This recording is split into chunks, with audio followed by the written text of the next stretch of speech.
चुनावी बॉन्ड को लेकर सुप्रीम कोर्ट ने बड़ा फैसला सुनाया है। अपना फैसला सुनाते हुए सुप्रीम कोर्ट ने कहा कि चुनावी बॉन्ड स्कीम असंवैधानिक हर चंदा हित साधने के लिए नहीं है। ये पूरा मामला इलेक्टोरल बॉन्ड से जुड़ा है, जो सरकार द्वारा 2 जनवरी 2018 को पेश किया गया था। अगर आप नहीं जानते हैं कि चुनावी बॉन्ड क्या है तो आप बिल्कुल सही जगह आए हैं। चलिए आपको इस वीडियो में बताते हैं कि आखिर चुनावी बॉन्ड क्या होता है, क्यों जरूरी है और इसके दानकर्ता की पहचान गुप्त क्यों होती है। सबसे पहले आपको बताते हैं कि चुनावी बॉन्ड होता क्या है। दरअसल चुनावी बॉन्ड राजनीतिक पार्टियों को दिए जाने वाले चंदे से जुड़ा है। दरअसल वित्तीय साधक के रूप में काम करने वाले चुनावी बॉन्ड के जरिए कोई भी व्यक्ति या बिजनेसमैन अपना नाम उजागर किए बिना ही किसी भी पार्टी को चंदा दे सकता है। योजना के प्रावधान के मुताबिक भारत का कोई भी नागरिक या देश में नियमित या स्थापित इकाई चुनावी बॉन्ड खरीद सकती है। ये बॉन्ड कई तरीके से अवेलेबल होते हैं, जिनकी कीमत 1000 से लेकर 1 करोड़ रुपए तक होती है। ये बॉन्ड भारतीय स्टेट बैंक की किसी भी शाखा से लिया जा सकता है। साथ ही ये दान ब्याज मुक्त होता है।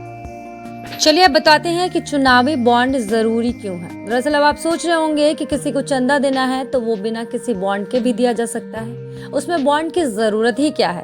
तो आपको बता दें कि किसी भी पार्टियों को दी जाने वाली राशि में ट्रांसपेरेंसी लाने के लिए शुरू किया गया था, ताकि किसी भी पॉलिटिकल पार्टी के पास कहां से पैसा आ रहा है और कहां जा रहा है, ये सभी के सामने हो। 2018 में शुरू की गई इस योजना के प्रावधानों के मुताबिक ये बॉन्ड किसी भी व्यक्ति के द्वारा अकेले या संयुक्त रूप से खरीदा जा सकता है।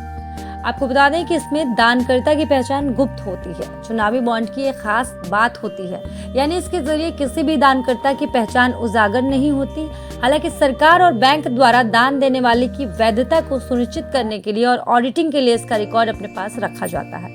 अब इस पर सुप्रीम कोर्ट ने क्या कहा है। दरअसल सुप्रीम कोर्ट ने कहा कि सरकार ने इस योजना से काले धन पर रोक की दलील दी थी, लेकिन इस दलील से लोगों के जानने के अधिकार पर असर नहीं पड़ता।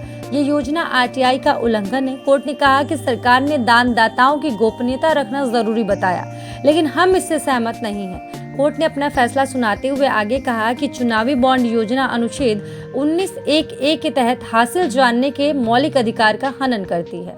हर चंदा सरकारी नीतियों को प्रभावित करने के लिए नहीं होता। राजनीतिक लगाव के चलते भी लोग चंदा देते हैं। इसको सार्वजनिक करना सही नहीं होगा, इसलिए छोटे चंदे की जानकारी सार्वजनिक करना गलत है। किसी व्यक्ति का राजनीतिक झुकाव निजता के अधिकार के तहत आता है। आपको बता दें कि फाइनेंशियल ईयर 2017 से 21 के बीच 9,188 करोड़ रुपए का चंदा मिला था। ये चंदा 7 राष्ट्रीय पार्टी और 24 क्षेत्रीय दलों के हिस्से में आया था। इस 5 सालों में बीजेपी को 5,272 करोड़ रुपए और बीजेपी को 972 करोड़ रुपए मिले थे।